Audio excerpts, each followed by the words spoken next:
എപ്പിസോഡിന്റെ opening സീനില് ഇപ്പൊ സായിയെ കാണിക്കുന്നു. അവന്റെ ഡോർ തട്ടുന്ന സൗണ്ട് കേൾക്കുമ്പോ അവന് മനസ്സിലാവും അങ്ങോട്ട് ആരോ വരുന്നുണ്ടെന്ന്. അവൻ ഉടനെ അവന്റെ ബുക്ക് അതെടുത്ത് ബാഗിലേക്ക് വെക്കും. എന്നിട്ട് പതിയെ പേടിച്ച് തിരിഞ്ഞു നോക്കുമ്പോ അത് മറ്റാരും അല്ല, സാക്ഷാൽ മാസ്റ്റർ. അവൻ അവരെ കണ്ട് ഒരു സെക്കൻഡ് ഷോക്കാവും. പക്ഷെ അവൻ കൺട്രോൾ ചെയ്ത് ഇപ്പൊ അവന്റെ ഫേക്ക് സ്മൈൽ കാണിച്ച് അങ്ങനെ ഹായ് ആയിട്ട് നിൽക്കും. നീ ഫേക്ക് സ്മൈൽ കാണിച്ച് ഇനിയും ഞങ്ങളെ പറ്റിക്കണ്ട. നീ ശരിക്കും ആരാണ്? നിനക്ക് എന്താണ് വേണ്ടത്? നിന്റെ പ്ലാൻ അതെന്താണ്? സത്യം പറ, എന്താ നിന്റെ പ്ലാന്? കുട്ടപ്പനാണെങ്കിൽ എന്താ ചെയ്യേണ്ടതെന്ന് അറിയില്ല. അവൻ കൺഫ്യൂസ്ഡ് ആയിട്ട് നിൽക്കും. എന്നിട്ട് ഒറ്റ അടി വെച്ചു കൊടുക്കും. സത്യം പറയടാ, നീ ആരാണെന്ന് ചോദിച്ച് കുട്ടപ്പനാവട്ടെ അവന്റെ കോളറെ പിടിച്ചു പോക്കും. സാക്കുറ ഉടനെ കുട്ടപ്പ അവന്റെ ദേഹത്ത് കൈയെടുക്ക്. അവളുടെ കയ്യിലുണ്ടായിരുന്ന സായിയുടെ ആ ഒരു ബുക്ക് അത് തിരികെ കൊടുക്കും. സായി താങ്ക്സ് പറഞ്ഞ് ആ ബുക്ക് വാങ്ങിക്കുമ്പോ സാക്കുറ ചോദിക്കും, നീയും നിന്റെ മാസ്റ്ററും പ്ലാൻ ചെയ്തതനുസരിച്ചല്ലേ നീ ഒറോച്ചിമാറുവിന്റെ കൂടെ കൂടി ഇപ്പൊ ലീഫ് വില്ലേജ് നശിപ്പിക്കാൻ ശ്രമിക്കുന്നത്? നിന്റെ പ്ലാന് അത് നീ വന്നപ്പോ തന്നെ എനിക്ക് മനസ്സിലായതാണ്. തുടക്കം മുതൽ ഈ നിമിഷം വരെ നിന്നെ ഞാൻ ഫോളോ ചെയ്യായിരുന്നു. ഇനിയും ഈ ഒരു ഫേക്ക് സ്മൈല് അത് നിന്നെ രക്ഷിക്കില്ല.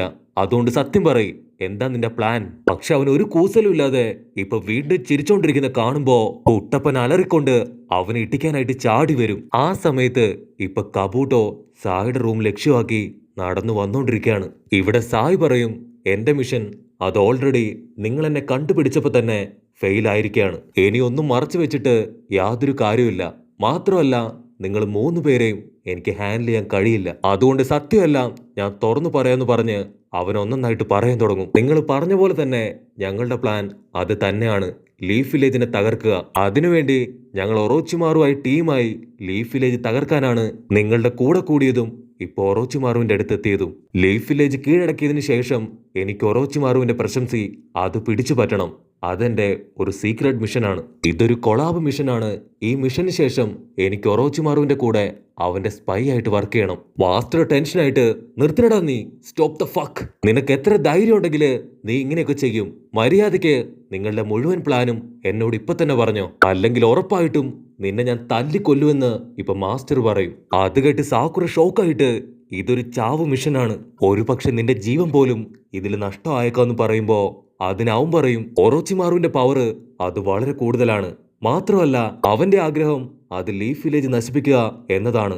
അതുകൊണ്ട് തന്നെ അവന്റെ കൂടെ ഞങ്ങൾ നിൽക്കുകയാണെങ്കിൽ അത് ഞങ്ങൾക്കും ബെനിഫിറ്റ് ആണ്. അപ്പൊ സാക്കുറയ്ക്ക് മനസ്സിലാവും ഇവന്റെ നേതാവിനും ഇവനും ലീഫ് വില്ലേജ് കൈവശപ്പെടുത്തണം. ലീഫ് വില്ലേജ് കൈവശപ്പെടുത്തി അവിടെ ഹൊക്കാഗെ ആയിട്ടിരിക്കണം. സായി പറയും, എനിക്ക് കിട്ടിയ ഇൻഫർമേഷൻസ് എല്ലാം തന്നെ ഞാൻ സ്ക്രോളിൽ എഴുതി അതിനെ എലിയായും പക്ഷിയായും മാറ്റി ഞാൻ എന്റെ മാസ്റ്ററിന് അയച്ചു കൊടുത്തുകൊണ്ടേയിരുന്നു. ഈ ഒരു എബിലിറ്റി അതെനിക്ക് മാത്രമാണുള്ളത്. അതുകൊണ്ടാണ് ഈ ഒരു മിഷനിൽ മാസ്റ്റർ എന്നെ തന്നെ അയച്ചത്. അതിന് സാക്കുറ ദേഷ്യപ്പെട്ട് പറയും, ഈ ഒരു മിഷൻ അത് നടന്ന എന്തൊക്കെ അപകടം ഉണ്ടാവുമെന്ന് നിനക്കറിയോ? പണ്ട് ഇതുപോലൊരു യുദ്ധത്തിലാണ് തേർഡ് ഹൊക്കാഗെയും ഗ്രാമത്തിലുള്ള ഒരുപാട് പേരും മരിച്ചു പോയത്. സാക്കുറ ദേഷ്യപ്പെട്ട് വിഷമിച്ച് ഇപ്പൊ പഴയ കാര്യങ്ങളെല്ലാം തന്നെ അവൾ ഓർക്കാൻ തുടങ്ങും. ഇപ്പെങ്കിലും ഇതിന്റെ ഗൗരവം മനസ്സിലാക്കി നീ ഇതിൽ നിന്ന് മാറണം സായിന്ന് ഇപ്പൊ സാക്കുറ പറയും. അതിന് സായി പറയും, എന്നെ കൊണ്ട് പറ്റില്ല. എന്റെ പേര് ആക്ച്വലി സായി എന്നല്ല, അത് ഞങ്ങളുടെ മിഷന്റെ പേരാണ്.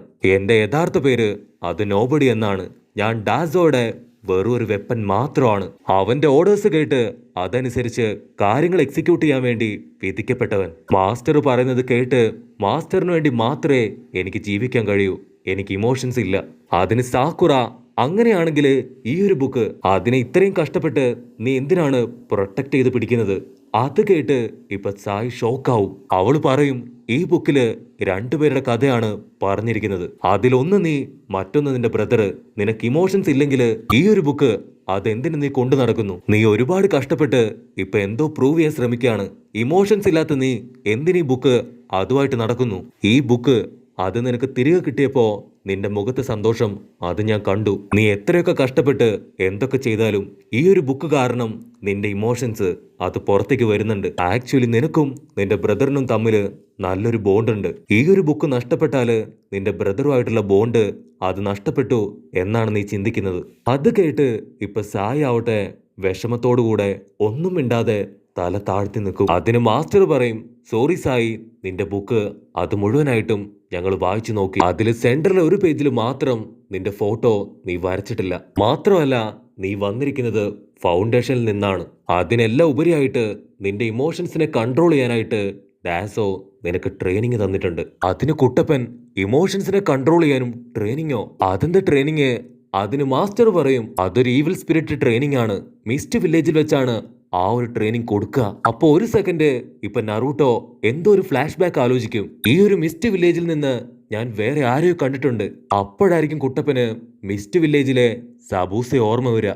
അപ്പൊ ഓൾറെഡി കാക്കാഷി ആ ഒരു മിസ്റ്റ് വില്ലേജിനെ കുറിച്ച് കുട്ടപ്പന് പറഞ്ഞു കൊടുത്തിരുന്നു. ആ ഒരു ഹിഡൻ മിസ്റ്റ് വില്ലേജിലുള്ള എല്ലാവരും ഒരു പ്രത്യേകതരം ട്രെയിനിങ് എടുക്കണം. അതിനെല്ലാം ഒടുവില് ഒരു ഗ്രാജുവേഷൻ എക്സാം ഉണ്ട്. അതായത് ട്രെയിനിങ് എടുത്തവരെല്ലാവരും ചേർന്ന് പരസ്പരം ഫൈറ്റ് ചെയ്ത് ഒരാൾ മാത്രം ബാക്കിയാവും. അവര് പരസ്പരം ഫൈറ്റ് ചെയ്യുമ്പോ സ്വന്തം ഫ്രണ്ട്സും സഹോദരങ്ങളും എല്ലാവരും ഇല്ലാതാവാം. അതൊന്നും മൈൻഡ് ചെയ്യാതെ ഇമോഷണൽ ബാരിയേഴ്സ് ഇല്ലാതെ അവരാ മിഷനില് കറക്റ്റായിട്ട് ജയിക്കണം. നറൂട്ടോ അതെല്ലാം ഓർത്ത് ഇപ്പൊ ഷോക്കായിട്ട് സായി നോക്കി നിൽക്കും. അതിന് മാസ്റ്റർ പറയും നിന്റെ ബുക്ക് അത് വായിച്ചപ്പോ എനിക്ക് മനസ്സിലായി നീ ഓരോരുത്തരെ കൊന്ന് അവരുടെ വെപ്പൻസ് അതുപയോഗിച്ചാണ് അടുത്ത ആളുകളെ കൊന്നുകൊണ്ടിരുന്നത്. ബുക്കിന്റെ സെൻട്രൽ പേജില് നീ ചിത്രം ഒന്നും വരച്ചിട്ടില്ല. എന്റെ സംശയം ശരിയാണെങ്കിൽ നീ അവസാനമായിട്ട് ഫൈറ്റ് ചെയ്തത് അത് നിന്റെ ബ്രദറുമായിട്ടാണ്. ആ ഒരു ഫൈറ്റില് നിന്റെ ബ്രദറിനെ നീ കൊന്നു.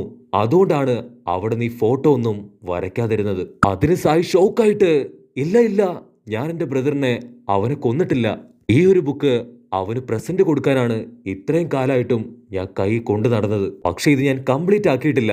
അതിനു മുൻപേ എന്റെ ബ്രദർ അസുഖം ബാധിച്ച് അവൻ മരിച്ചുപോയി. അത് കേൾക്കുമ്പോ ഇപ്പൊ സാക്കുറ ആവട്ടെ ഫ്ലാഷ് ബാക്കില് അവന്റെ ബ്രദർ മരിച്ചുപോയ കാര്യം അവളോട് പറഞ്ഞത് ഇപ്പൊ ഓർത്തെടുക്കും. സായി പറയും എന്നെ പോലെ തന്നെ പാരന്റ്സ് ഇല്ലാത്ത ഒരുപാട് പേര് ഫൗണ്ടേഷനിൽ വന്നിട്ടുണ്ട്. അങ്ങനെ ഒരാളാണ് ഞാനും എന്റെ ചേട്ടനും. ഞങ്ങൾ രണ്ടുപേരും ഒരേ പാരന്റ്സിന്റെ മക്കളല്ല, പക്ഷെ ഞങ്ങൾ എന്നും ഒന്നായിരുന്നു. അവന് കൊടുക്കാനാണ് ഈ ഒരു ബുക്ക് അത് ഞാൻ സൂക്ഷിച്ചത്. അവൻ മരിച്ചതിന് ശേഷം ഈ ഒരു ബുക്ക് അതെന്താണ് ചെയ്യേണ്ടതെന്നോ അതിലെന്താണ് വരയ്ക്കേണ്ടതെന്നോ എനിക്കറിയില്ല. അപ്പോ അതേ സമയത്ത് ഇപ്പൊ കബൂട്ടോ ആവട്ടെ സായിയുടെ റൂമിലേക്ക് വന്ന് ആ ഡോർ തുറക്കും. അവൻ ഡോർ തുറന്ന് ഇപ്പൊ അകത്തേക്ക് നോക്കും. പക്ഷെ റൂമില് ആരും ഉണ്ടാവില്ല. പറ്റിച്ചേ, നമ്മുടെ ആൾക്കാര് അവരതിവിദഗ്ധമായി ഇപ്പൊ മുങ്ങിയിരിക്കുകയാണ്. കബൂട്ടോ ടെൻഷനായിട്ട് അവനിതെവിടെ പോയി, ഇവിടെ കാണാനില്ലല്ലോ എന്ന് പറഞ്ഞ് ഇപ്പൊ റൂമിന്റെ ചുറ്റും നോക്കും. ഇവിടെ നമ്മുടെ ആൾക്കാര് ആ ഗുഹയ്ക്ക് പുറത്ത് ഇപ്പൊ സായിനെ മുഴുവനായിട്ടും കെട്ടിയിട്ട് അങ്ങനെ ലോക്ക് ചെയ്ത് വെച്ചിരിക്കുകയാണ്. മാസ്റ്റർ പറയും ഞാൻ എന്റെ വുഡ് ക്ലൗണിനെ ഇവനെ കാവലിരുത്താം. അതിനുശേഷം നമുക്ക് ഗുഹയ്ക്കകത്ത് പോയി സാസുകയെ അന്വേഷിക്കാം. അത് കേട്ട് സായി പറയും നിങ്ങളുടെ സാസുകയെ ഓൾറെഡി ഞാൻ കണ്ടു. അവനെ നിങ്ങൾക്ക് കിട്ടണമെങ്കിൽ ആദ്യം നിങ്ങൾ ആ ഒരു ഒറോച്ചി മാറൂ അവനുമായിട്ട് ഫൈറ്റ് ചെയ്ത് അവനെ തോപ്പിക്കണം. ഓൾറെഡി നറൂട്ടോ കുട്ടപ്പൻ സാസുകയെ ഒരു ബ്രദറായിട്ടാണ് കൺസിഡർ ചെയ്യുന്നത് എന്ന് സാക്കുറ പറഞ്ഞ കാര്യം ഞാൻ അവനോട് പറഞ്ഞു. പക്ഷെ അത് അവൻ മൈൻഡ് പോലും ചെയ്തില്ല. അങ്ങനെ ഒരാളുടെ പിന്നാലെ നിങ്ങൾ എന്തിനു വെറുതെ പോകുന്നു? നിന്നെ ഒരു മനുഷ്യനായിട്ട് പോലും അവൻ പരിഗണിക്കുന്നില്ല. അങ്ങനെ ഒരുത്തിനു വേണ്ടി നിന്റെ ജീവൻ കൊടുത്തും അവനെ രക്ഷിക്കാൻ ശ്രമിക്കുന്നത് അതെന്തിനാണ് ചോദിക്കുമ്പോ അതിന് നറൂട്ടോ അവൻ ചിരിച്ചുകൊണ്ട് പറയും ഞാൻ പറയുന്നത് കേട്ടാ ചിലപ്പോൾ നിങ്ങൾക്ക് ചിരി വരും. ആക്ച്വലി എനിക്ക് സാസുകയെ തീരെ ഇഷ്ടമല്ല. അവനെ പലപ്പോഴും കടിച്ചു കൊല്ലണമെന്ന് ഞാൻ വിചാരിച്ചിട്ടുണ്ട്. കാരണം അവൻ എല്ലാത്തിലും ബെറ്റർ ആയിരുന്നു. അവൻ ക്ലാസ്സിൽ ടോപ്പർ ആയിരുന്നു, ഞാൻ ക്ലാസ്സിൽ ലൂസർ ആയിരുന്നു. ഒരുപാട് പെൺകുട്ടികള് അവന്റെ പിന്നാലെ ഉണ്ടായിരുന്നു. പക്ഷെ എന്റെ പിന്നാലെ എന്റെ നെടല് മാത്രമേ ഉണ്ടായിരുന്നുള്ളൂ. കാര്യങ്ങൾ ഇങ്ങനെയൊക്കെ ആണെങ്കിലും സാസുകയാണ് ആദ്യമായിട്ട് എന്നെ ഒരു മനുഷ്യനായിട്ട് കൺസിഡർ ചെയ്തത്. അതുകൊണ്ട് തന്നെ അവൻ എന്റെ ബെസ്റ്റ് ഫ്രണ്ടാണ്, അല്ല എന്റെ ബ്രദറാണ്. ഞങ്ങൾ തമ്മില് സ്പെഷ്യൽ ബോണ്ട് പോലും ഉണ്ട്. അവനെ തിരികെ ലീഫ് വില്ലേജിൽ എത്തിക്കാൻ എന്റെ ജീവൻ പോലും കൊടുക്കാൻ ഞാൻ തയ്യാറാണെന്ന് പറയുന്നതോട് കൂടെ ഈ ഒരു എപ്പിസോഡും അവസാനിക്കുന്നു.